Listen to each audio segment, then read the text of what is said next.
Welcome to the Historical Romance Sampler Podcast, the place for you to find new historical romance books and authors to fan over. I'm award-winning historical romance author KATHERINE Grant, and each week I'm inviting fellow authors to come on and share a little bit of their work and themselves. They'll read a sample of one of their books, and then I'm going to ask them a bunch of questions. By the end of the episode, you'll have a sense of what they write and who they are. Hopefully, you and I both will have something new to read. So what are we waiting for? Let's get into this week's episode.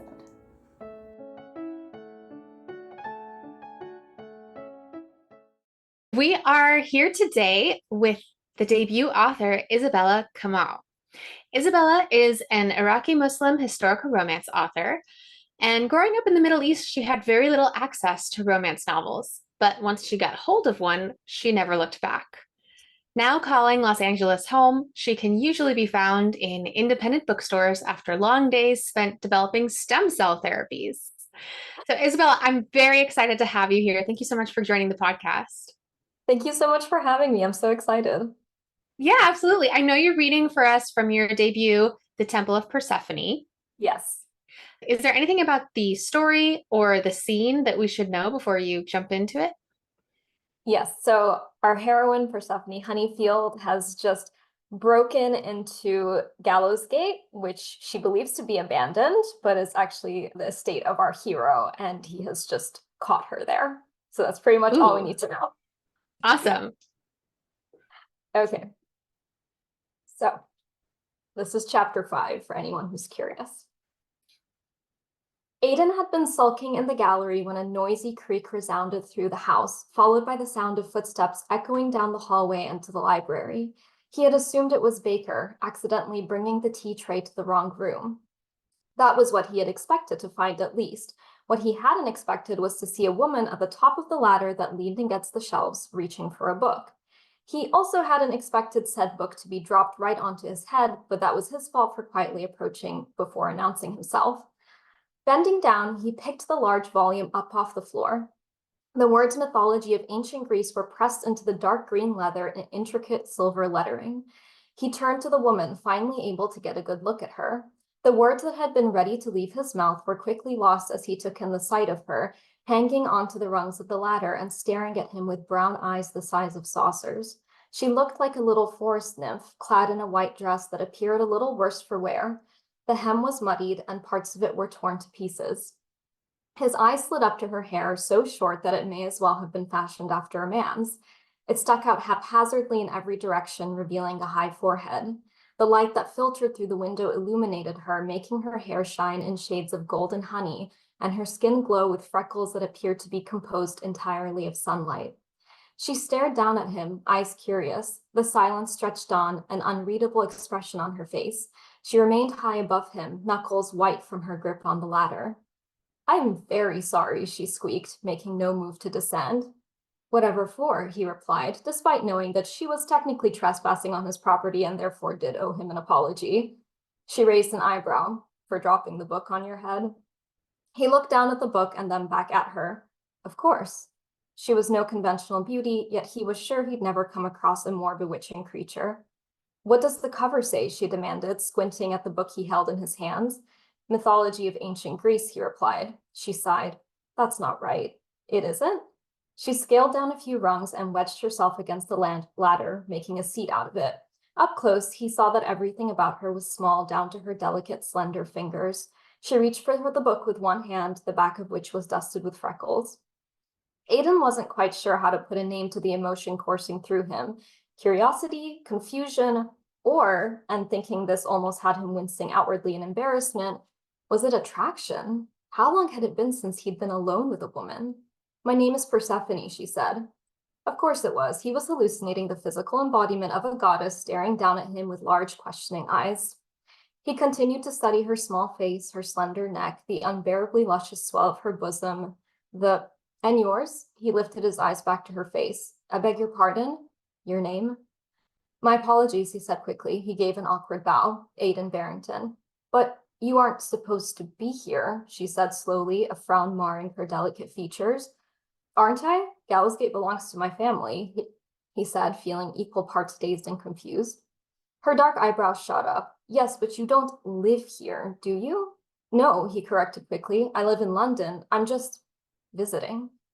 Oh, she exhaled, her shoulders relaxing. I wouldn't have climbed into the window had I known anyone was here. Everyone in the village said this place was abandoned. It is, he told her. Well, partially, but what are you doing here?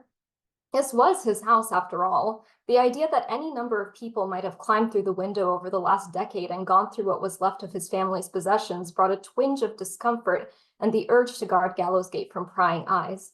With Baker as its only guardian, Gallowsgate may very well have become an easy target for anyone curious to know what remained within its walls. Granted, the woman before him did not exactly give the impression of a thief, and if she was not a very good one. Persephone gave him a blank stare. I'm looking for a book. I gathered, he said wryly. Why here? It's not often people go looking for books in abandoned houses. I have reason to believe what I'm looking for is here. I did not choose a random house to search through, I'll have you know. No, of course not, he murmured, struck by the oddness of the exchange. What book are you after exactly? Perhaps I can help. It was a ridiculous thing to say, given that he hadn't been to Gallowsgate in years and had absolutely no clue what books the library even held. It's called Mythology of the Greeks and Romans, she said. And mythology of ancient Greece won't suffice? No, it won't, she paused. It'll have the same stories, I'm sure, but it isn't what I'm looking for. He looked up at her. Do the mortals tell your tale correctly in books, Persephone? She hesitated, and he wondered if he'd overstepped. God, he was rusty. No, she replied, I'm afraid they do not. Is that so? For one, I was not dragged into the underworld kicking and screaming, she said mildly. He gave her a curious look. Persephone lifted her chin. I went of my own volition, and I was not tricked into eating those pomegranate seeds. I asked to have them. He chuckled. You wish to remain in the underworld? She nodded. The underworld needed a queen, and I needed a change from the monotony of spring. How fortunate for Hades that he was able to capture your heart. Color crept across her cheeks, and Aidan felt a thrill at having caused her to blush. That she had broken into Gallowsgate was already forgotten.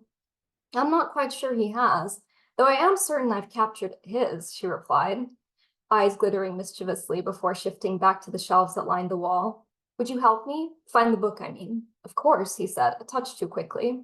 It belongs to my family, she blurted out, pushing mythology of ancient Greece back into its proper place. I'm not looking to steal anything from you. You'd be welcome to it either way, he said, hoping he sounded polite instead of desperately foolish. I'm not really one for books. That's a shame, she said, looking down at him. Perhaps you ought to try something new. It was not what she was referring to, but he had the distinct feeling that his something new was staring right at him. What would you recommend? Depends on what you've already read, she said, eyes scanning the room, and it depends on what you've enjoyed. You'll have to think on it. He was enjoying this. He hadn't enjoyed something so much in the 10 years since he'd taken on his father's business. Who knew that running into a strange wisp of a woman in his library would be just the thing to bring him back to life? Suddenly intent on pleasing her, Aidan began to look through the shelves, hunting for the book she was so desperate to find. They searched in perfect silence, occasionally checking in with one another until Persephone let out a long, exasperated sigh from the ladder, which now sat 2 bookshelves down from where it had originally been propped. Where is it? She grumbled. I doubt I'll get back before Venus and Papa now. Back? To Honeyfield, she explained. I live there with my sister and father. Honeyfield. When Ezra first mentioned it, it was as if Aidan had never heard the name at all. It had been so long since he thought of Oxbury at large. The only part that had lived on in his mind was Gallowsgate, isolated and oppressive. Nothing else had existed in his memories, mostly because nothing else had really mattered. His father had not allowed them to mix with the other families beyond going to the village, though a part of him vaguely recalled his mother receiving visitors while Charles had been away. Perhaps someone from Honeyfield. How else would the book have found its way here? The only thing he was certain of was that he and Persephone had never met. He would have remembered her. The honey, he murmured. My friend Ezra's at Honeyfield. Oh, she gasped, you know Mr. Haskett. We came here together. Why aren't you at Honeyfield then? She asked. Surely you've come for the same reason as Mr. Haskett. Not quite, he said. Only Ezra is here for honey. I'm here for a change of scenery. She nodded as if all had been clarified. I see. Well, I really should return. If you don't mind, I'll come back another time to look for the book, or you could let me know if you come across it. I doubt you'd want me back here tracking mud on your floors. He frowned. What could he do to keep her from leaving so soon? Stay for tea, he blurted out. I shouldn't, she said quietly, making her way down the ladder. He quickly approached her and offered his hand. She hesitated for a moment before slipping her delicate hand in his.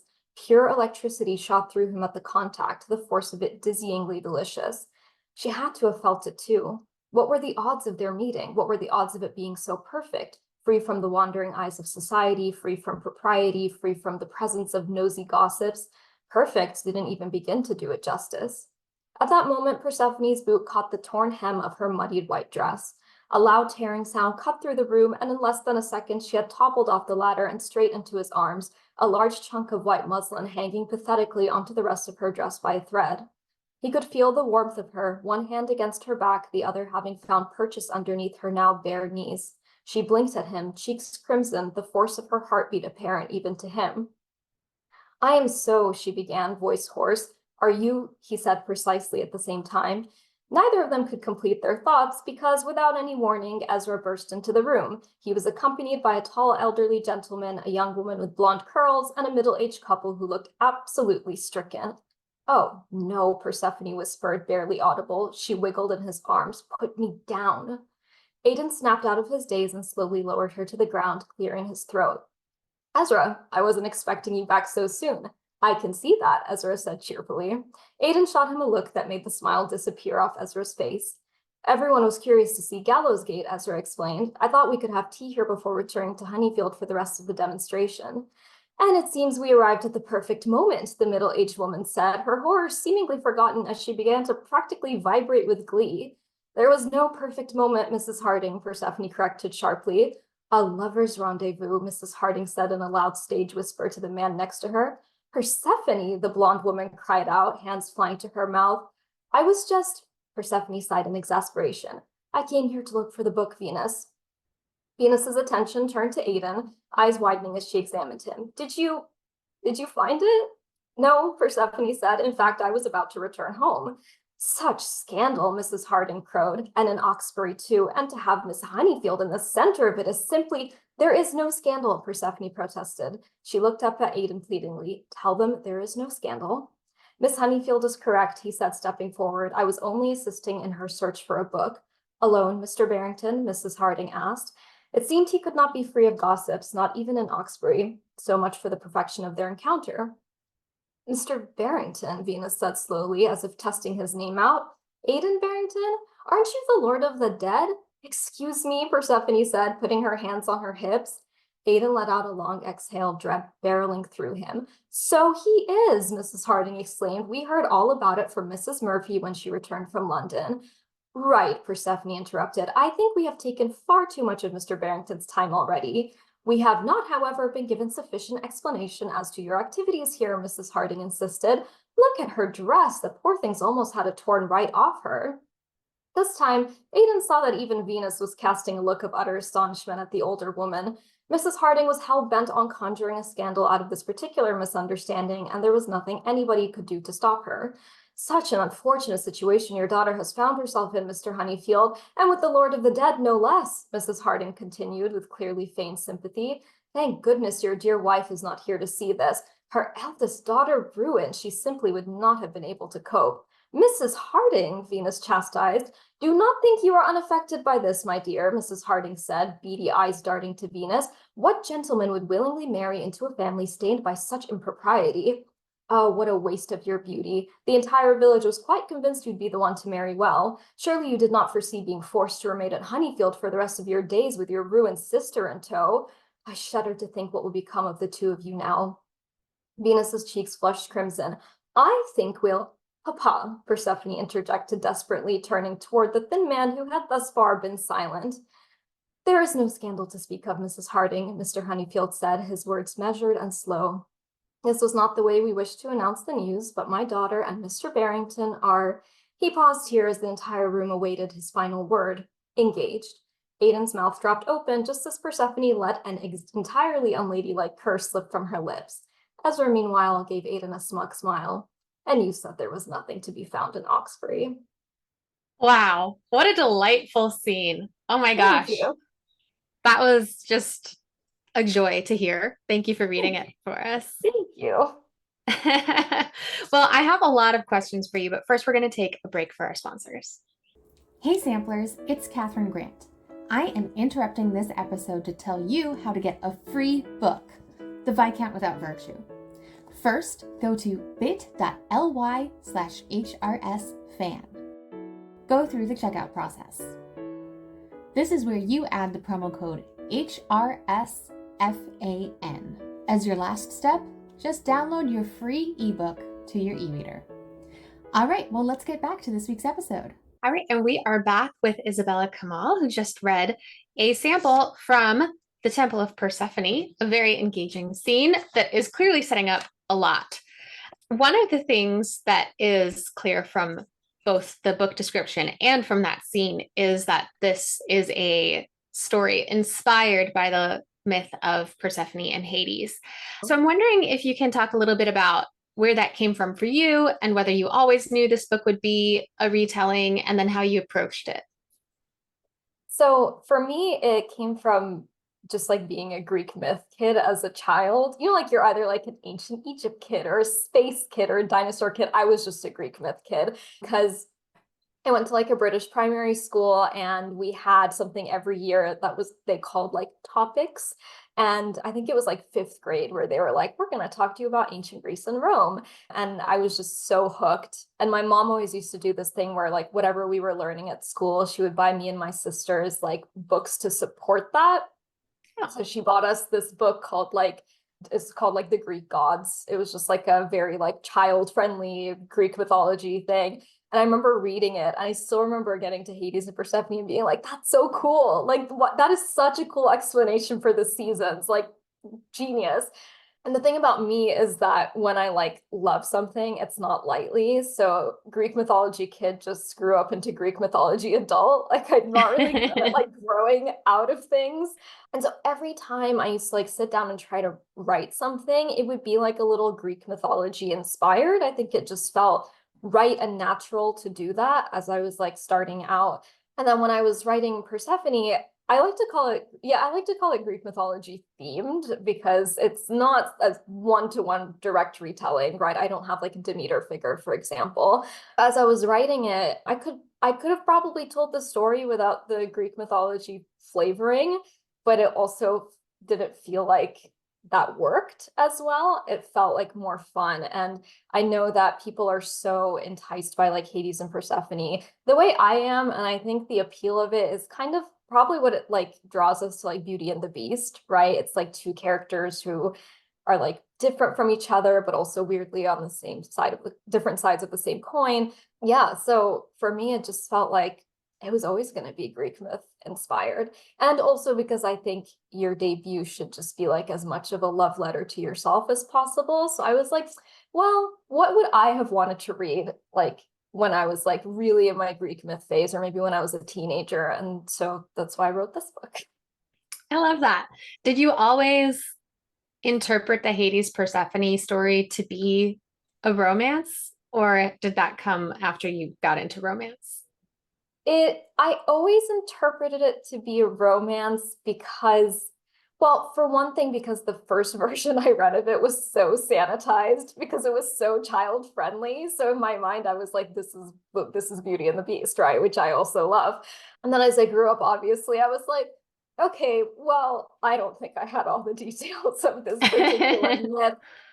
And I think certainly you could read the myth and take it in a non-romantic fashion, but being somebody who loves romance and has always just like leaned toward romantic stories, I was like, I'm gonna read it. You know, I can read it as romantic, and there are interpretations that are romantic. And so I guess it's really up to the readers, like how they want to take that myth, because it can definitely go both ways. But I always found it a little bit romantic in that like Beauty and the Beast type way, right? She may not necessarily want to be there at the start, but then they like can slowly fall in love. Yeah, no, absolutely. And I think one of the great things about writing with this Greek mythology flavoring, as you said, is that we've had the Greek mythology flavoring in a lot of different media for millennia now.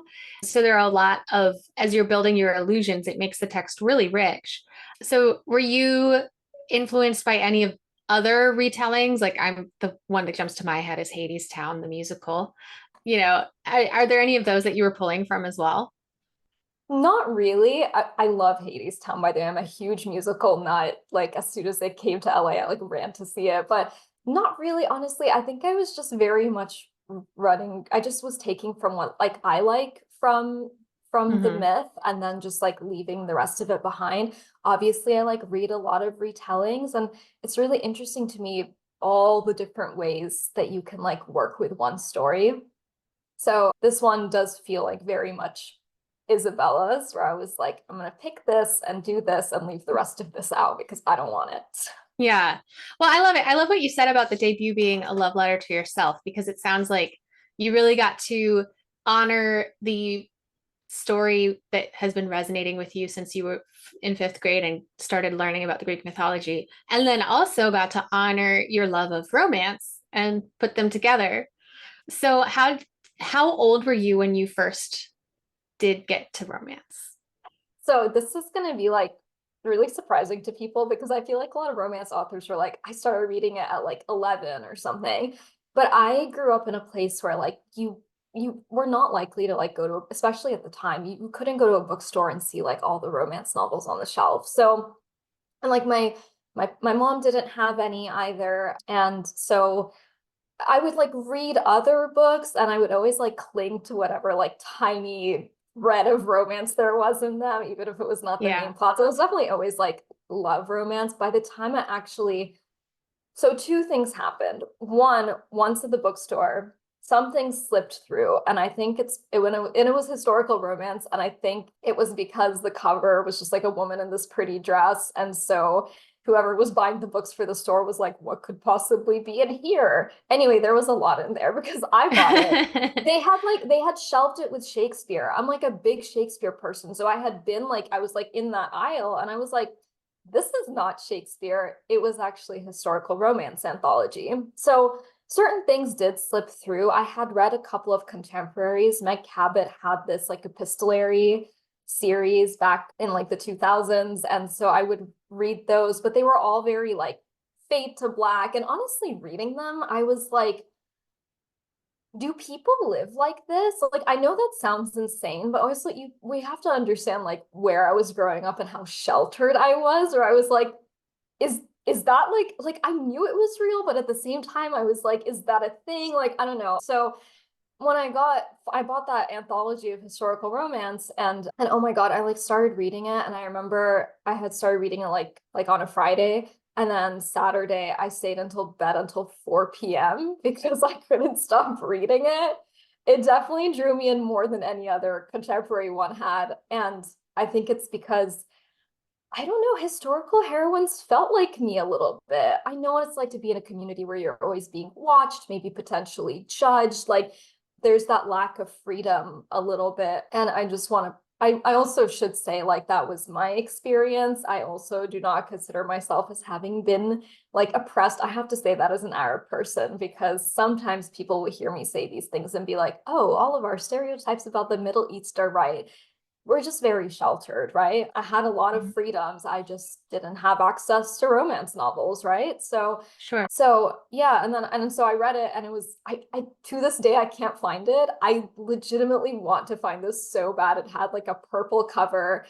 I remember only one story because it had a scarred hero, and I was like, I can get into this. Plot twist still into that, obviously. I was like, oh, half his face is burnt off. Like, oh my God, like if only someone would love him. So yeah, I was just like obsessed with that. And then later, a family friend visited actually from the States, and she left like a Debbie Maycomer book in Mm. our apartment. And so it just found its way onto the shelf. And one day I was like, what is this? I'm gonna read it. And that was probably like my first full length romance novel that actually had like sex on the page, and it was like a romance set on a ranch, so like very far from like historical, but it was still like so fascinating for me to read because I just hadn't read stories like that. I was probably about 16 at the time, which is like late for people to come to romance, honestly. Yeah. Yeah, that's very interesting. I also was a late to life romance reader. I really didn't get into it until my 20s, but I did read Meg Cabot a lot in high school. Yeah. Are you thinking of the like Boy Meets Girl series? Yes, that's exactly the one. I still have my copies of that. I used to just read it over and over and over again. And I like every 3 years or so, I'm like, it's time for a reread. Because they're so fun. I had never read like an epistolary novel either, and I know that you just wrote one as well, right? And like you Yes, would write and letters. those were like baked in as I was writing this. I was like, I'm living my Meg Cabot dreams. I was actually wondering that because I know it's like letters and like menus and like all these little tidbits. I was like, listen, this is very Meg Cabot Boy Meets Girl series. Yes. Yeah, those were the ones that I had been reading as a teenager, and I read obviously the Princess Diaries and also her Mediator series, which Oh I my God, I really loved the Mediator love series. Mediator. So I definitely like a little bit of romance, but if we're talking about like the romance novel as like, there's sex on the page and the romance is the main plot, was probably a little later than Yeah. normal. Yeah. That's interesting. When I was in high school, my family lived in Poland. Mhm. And in terms of English language books, there weren't that many available. There was like the American bookstore, which had what you might find in an airport. And then there was the Mhm. school library, which definitely didn't have romance books. And as far as I can remember, the American bookstore really didn't either. And so, very different circumstances from you, but still, I also just kind of like didn't have access to the books that I Yeah. would have been drawn to. Yeah, and like honestly, it's strange because in retrospect, I was like, I don't think it's safe necessarily to not have access to romance novels because if you're living in any kind of like conservative society where nobody really talks to you about anything, right? Sometimes books are the only place that you can learn things. And if someone is going to learn about relationships and sex, I would prefer if they did it through romance novels, potentially. Right. Like, like obviously early on we had romance novels where there was a lot of dubious consent, but then as we moved away from it, you have like really good framework for what relationships can look like, right? Healthy ones. And so sometimes I think to myself, like, I don't think that's safe to not even have access to that, right? Right. Even when romance novels are not didactic or are not, not that realistic, they still are saying, hey, when you have a romantic relationship, it can be important to you and it can also be very positive in your life and you can be partners. And so it's not necessarily that people are like, oh, I'm going to read this romance novel so I know how to have sex, but I'm going to read this romance novel so I know how I might want to feel about having sex. Exactly. And I think that's like the fear some people have where they're like, oh my God, if my child reads a romance novel, they're gonna be right out the door. I'm like, first of all, no, like I wouldn't have not left my room for anything. I'm still like that. Yeah. Like, no, I don't think readers are the type to like want to exit the comfort of their room to go into the world. But yeah, I think that's the fear. But it's like if I strip everything away from romance novels, it's like, hey, it's okay that you want to be emotionally fulfilled and also physically fulfilled if that's what you like as well. Like that's all they're telling us, right? Because you get a lot of pushback too, where it's like, it's so unrealistic. I'm like, not when I strip it down to bare bones. I don't think I'm going to be whisked away by like some duke with like a scar on his face. I mean, I would love it at this point in my life. Like I say that out of sheer exhaustion, like just like being alive. But that's not what like we're taking from it, right? And that's not the expectation it's setting. Yes. Yeah, I agree completely. And also, I think actually, if you give kids, teenagers access to romance novels, they might be satisfied by the romance novel and not feel the need to go out and have those experiences themselves yet. At least that was the kind of kid I was. So, Yeah, I did not feel any need to do anything, honestly. I was very like I mean, I think we discount like how much it like feeds creativity and maybe makes somebody want to like write and express themselves. So there's so much good that can come out of it. And I honestly don't think there's any bad that can come out of reading a book in general. So yeah. I think it's good to like make them available and let people have access to them. Yeah. I love that. All right. Well, it is time to find out. Isabella, are you a romantic? Are you a romantic? Which do you trust more, your heart, your gut, or your brain?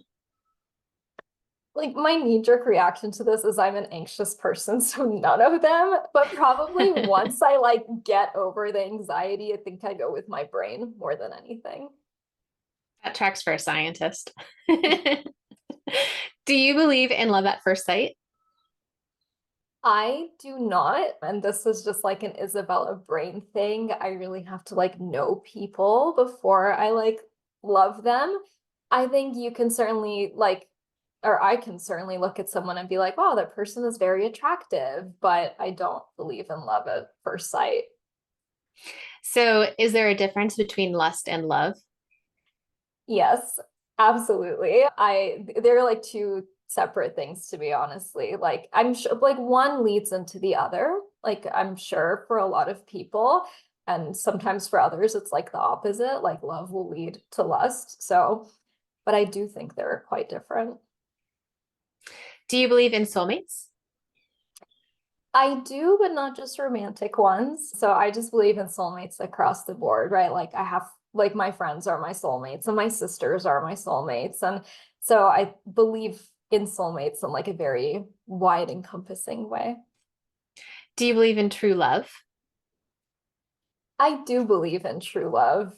Like I'm a very like pragmatic person, but there's some parts of me that are like still so like caught in that fairy tale. Like I like to believe that it's true. Like I do believe in true love, but I also think that you can have, and I know it doesn't make sense. It's an oxymoron. I think you can have multiple true loves because I know true implies like one true love, but I think you can have multiple.